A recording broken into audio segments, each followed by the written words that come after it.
Hey everybody, it's me, Steve Schnee, the CD Junkie. On this episode of Greaties from the 80s, I'm going to be talking about music that I love now. Of course, I'm a child of the 60s, and I love the music from then, and I love the 70s, but the 80s is really when I connected with music. That was when I made my own choices. I didn't listen to the radio, didn't let my friends tell me what to listen to. It's what I discovered myself, and that's why I'm still so passionate about that time in music. It was so exciting, so much going on. Now, each episode of Greaties from the 80s is going to feature something different. It might be a top 10 list, it might be a focus on a particular band or a particular song or a particular album. There'll be popular bands, there'll be obscure bands. Hopefully it will bring back a lot of memories for you, or maybe even introduce you to something you missed the first time around. So just sit back, relax, and enjoy this episode of Greaties from the 80s. This episode of Greaties from the 80s, I'm going to be talking about 10 more great albums from the 80s.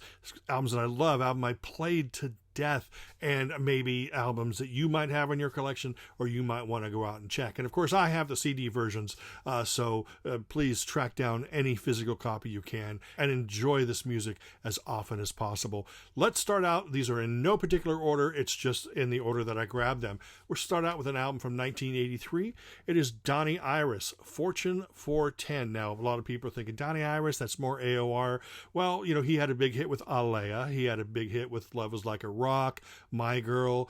Every album by Donnie Iris and the Cruisers was different. This was no exception. This is really more of a keyboard-heavy album. Sounds more like a synth pop, you think, but there's still some great Beatlesque pop on there. There's still some heavy rock or AOR influences, but it's really, you know, if you're a fan of synth pop and AOR, it's a perfect mixture. This, of course, has his other hit called Do You Compute on it, and it has I'm a User, She's So European, Cry If You Want To. This is a great album. There's only one song on here I think is kind of in that Stage Door Johnny, but I know a lot of people love that. I can tell you right now, this is not a legit CD. It's a gray area CD. Some label has to legitimately release this, and I will certainly go out and buy it. Next on my list is an album from 1979. It is the debut album by the Specials. What a glorious piece of political ska, melodic pop, rock. It's just fantastic. Of course, everybody seems to know a lot of the stuff from the two-tone era. You know, English Beat, Specials, Madness, Bad Manners, bands like that. But this right here is a classic album from start to finish. This is the extended edition, which has bonus material on it that you can take a look at right there. It is really unique. It didn't sound like any of the other bands. That was the great thing about the ska movement, is the bands didn't sound like each other. You know, you would never get Madness and English Beat and Specials confused.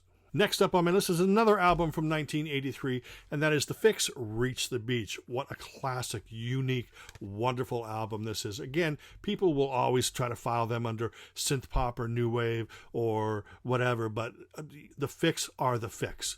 Nobody sounded like the FIXX, and the FIXX sounded like nobody. It was just an amazing mixture of talent. You got Cy Curnin on vocals. You've got Jamie Westarm on guitar. You got Rupert Greenall on keyboards. You got Adam Woods on drums. And on this album, there were several different bass players. A fantastic album. This has Saved by Zero. This has One Thing Leads to Another, Sign of Fire, Outside, Opinions.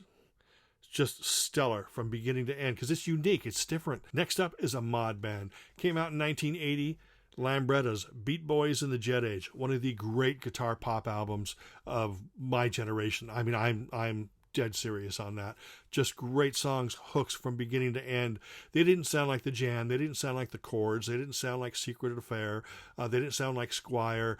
They were their own sound, and it could be because producer Peter Collins had a certain sound, but the songs, just everything was great. Everything about this was great. Now, of course, this is the British version that also includes their second album, which, you know, I'm going to admit wasn't as good, but it also includes up here a quote from me that proves that, yes, I am a member of the Lambrettas.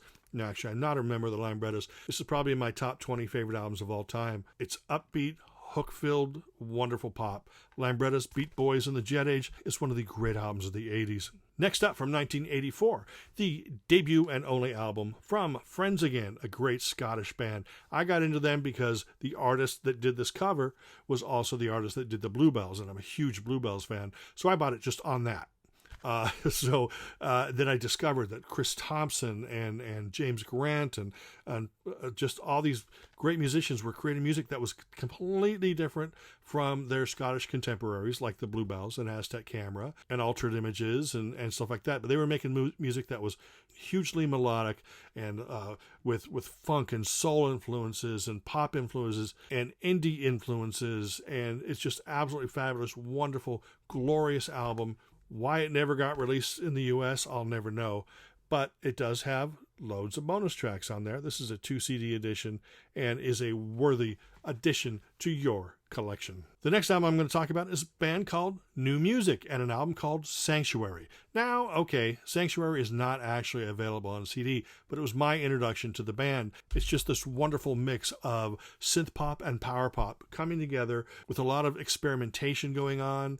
Tony Mansfield was an incredible singer, songwriter, producer, totally unique sound. And you're probably asking, why are you talking about a vinyl LP if this is a CD junkie? Well, I've got CDs here. See, the album Sanctuary was made up of tracks from their first and second UK albums. Here's the first UK album. It's got bonus tracks. So there's songs that made Sanctuary, and there's a bunch of great songs that didn't. Here's their second album, Anywhere, and a lot of the songs on Sanctuary were from here. And this has songs that weren't, and bonus tracks. And then, of course, I just got a 2 CD version, which has both of those albums and the same bonus tracks. So this is probably the one to get if you can find it. And that's New Music. This is called From A to B and Anywhere. But if you're searching for vinyl, the album Sanctuary by New Music is probably going to be pretty easy to find. And I highly recommend it if you love great melodies, 12-string acoustic guitars, synthesizers, and all that fun stuff. Up next, an album from 1982 by HUANG CHUNG. HUANG CHUNG. This is the same band that eventually became HUANG CHUNG. This isn't as polished as the Wang Chung stuff, but it's still an incredible collection. It's more post-punk than it is, dancey synth pop or whatever. And they have these unique chord changes that are more jazz chord changes than they are pop. So it's really, really cool. If you can find that on CD, of course, check it out. HUANG CHUNG, and it's self-titled. You'll probably be able to find that on vinyl if you go search through the bins. Next up, I have an Australian band by the name of ICEHOUSE. This came out in 1981. This is the self-titled American debut, but it's actually a little confusing. The band used to be called Flowers, and they released an album called ICEHOUSE. But there was some sort of legal issue, so they changed their name to ICEHOUSE, and then the album is titled Flowers. And then in the American version, they remixed all the tracks and made them sound more commercial and more radio-friendly.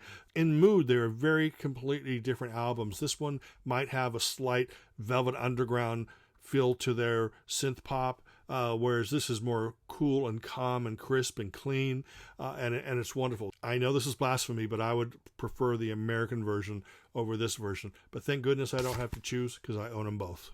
Next album came out in 1979. It is Fine Art of Surfacing. This is the third album from the BOOMTOWN Rats. This is my favorite BOOMTOWN Rats album. Classic. I Don't Like Mondays, Diamond Smile, Someone's Looking at You.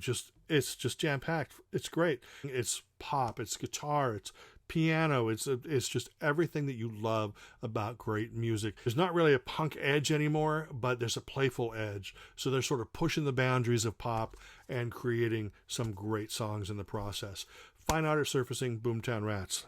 My 10th favorite in this video is, of course, the debut album from A Flock of Seagulls. This is actually quite brilliant. If you think of them as just a synth pop band, go back and listen. Guitar is just as important as anything else in that band. Just as important as Mike Score's voice and keyboards. Just as important as the melodies. Just as important as the bass and the drums.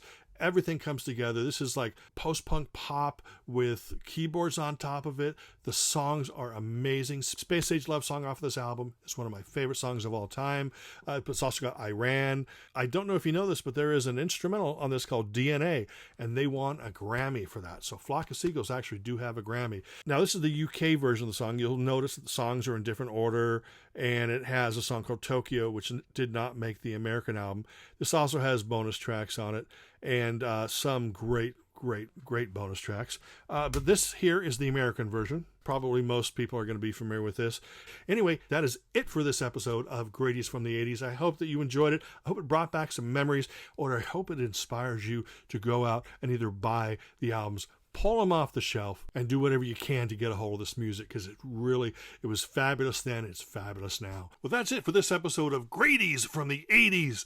I hope that you discovered something. I hope there was maybe music that reminded you of a great time in your life, and I hope it gives you a spring in your step. Now remember to like, comment, share, subscribe, and to ring that bell for future notifications. And until the next time, remember me, Steve Schnee, the CD Junkie.